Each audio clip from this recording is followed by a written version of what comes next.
Should Quebec politicians be worried about the escalating tactics of anti-Israel protesters? To discuss this today, I have with me Anthony Koch from AK Strategies, and I am Terry Newman from NP Comment. Thanks for joining us today, Anthony. Thanks for having me.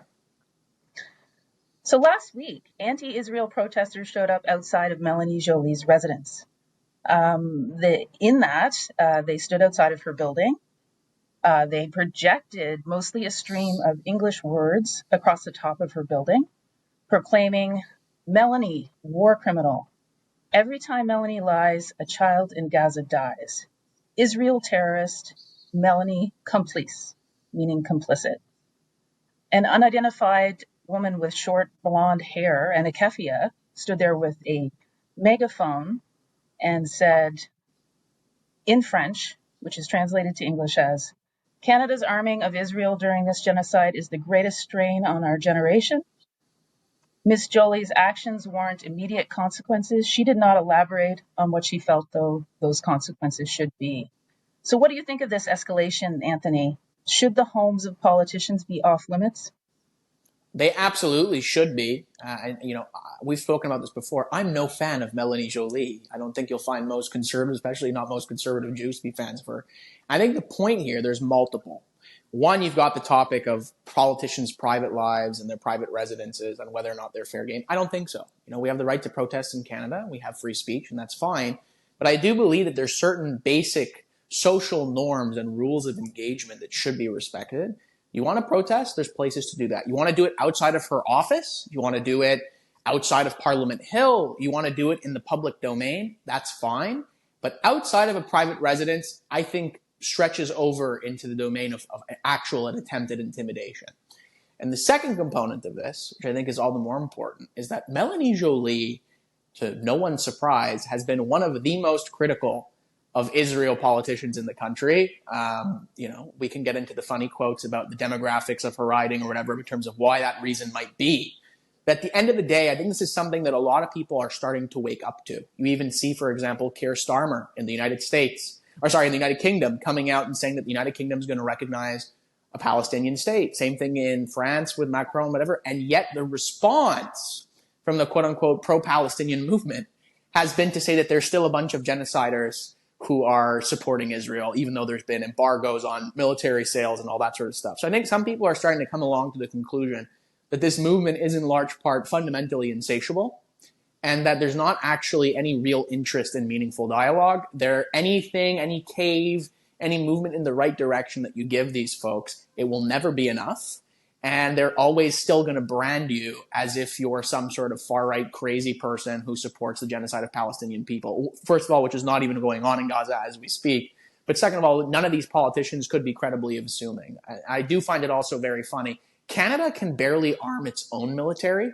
The idea that it's arming the IDF is something that I've always found very comical because if you go call up the Israelis and ask what they think about Canada's arms exports, they'd probably ask you, "We don't know what you're talking about."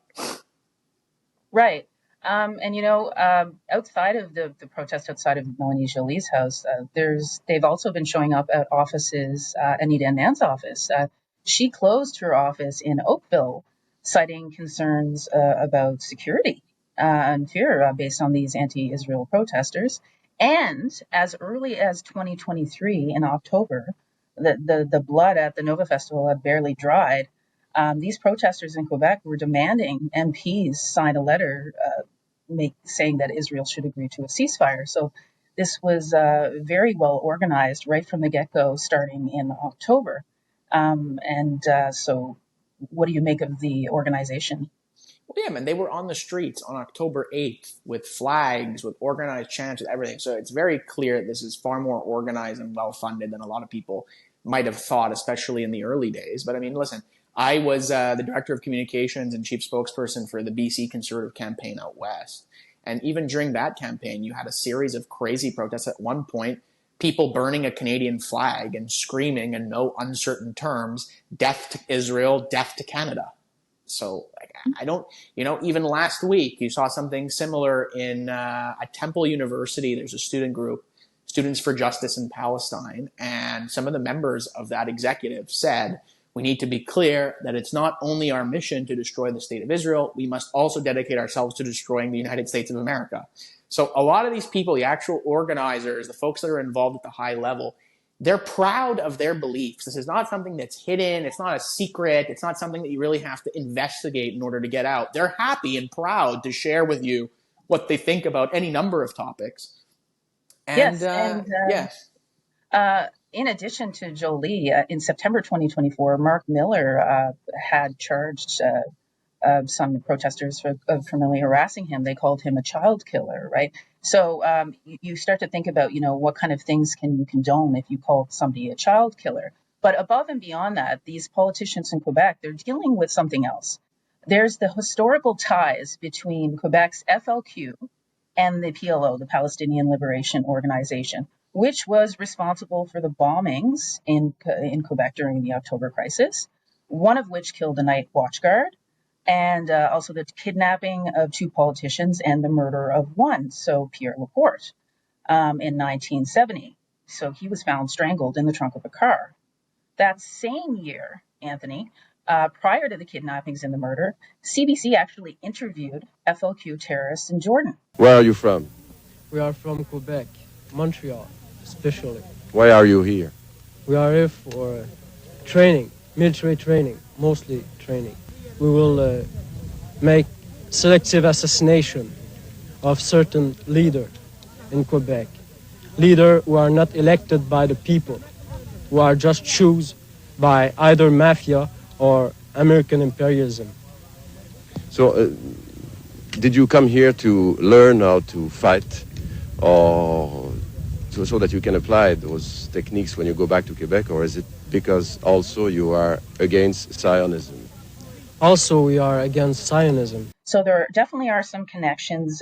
There have been anti-capitalist and anti-colonialist rhetoric as well, which existed at the time of the FLQ.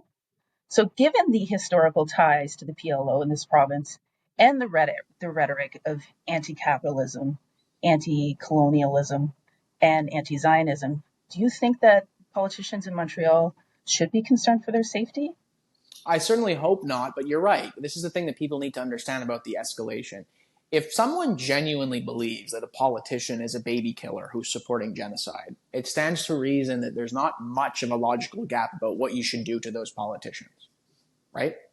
But what I will say in terms of how it's changed since the 1970s, if you look at the Quebec nationalist movement at large, whether you're independentist or otherwise, yes, there are people that are more radical or whatever, but on the whole, like François de Gaulle, over the course of this war, opened up a Quebec trade office in Tel Aviv. And even though Quebec Solidaire attacked him along the sort of stereotypical left-wing lines about Israel, he said, yeah, too bad, so sad, office is still coming out. And matter of fact, when the federal government actually came out with their original statement calling for a ceasefire, the Quebec government did something that was kind of historically unprecedented and put out their own statement saying that they disagreed with the perspective of the federal government vis-a-vis the war in Israel versus Hamas.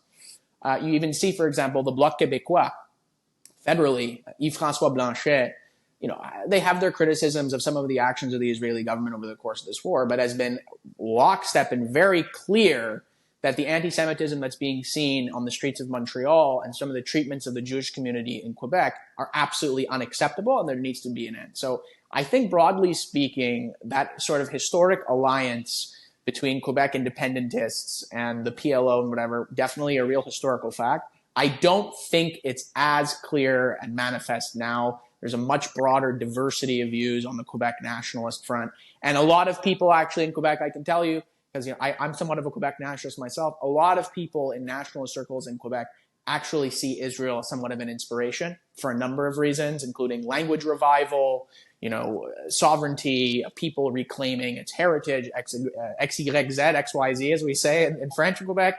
So I don't think it's as clear cut, but I do agree with you that it is concerning that we've seen an escalation in rhetoric and an escalation in behavior on behalf of anti-Israel protesters. And given the political history and culture in Quebec, I do think there should be some cautious cause for concerns, but I don't also want to be too excessively fear-mongering. I don't think there actually is a credible threat. Obviously, I'm not RCMP. I'm not CSIS. I don't have the full details here, but I don't think we're quite yet at the place where someone's going to take a shot or something at a politician.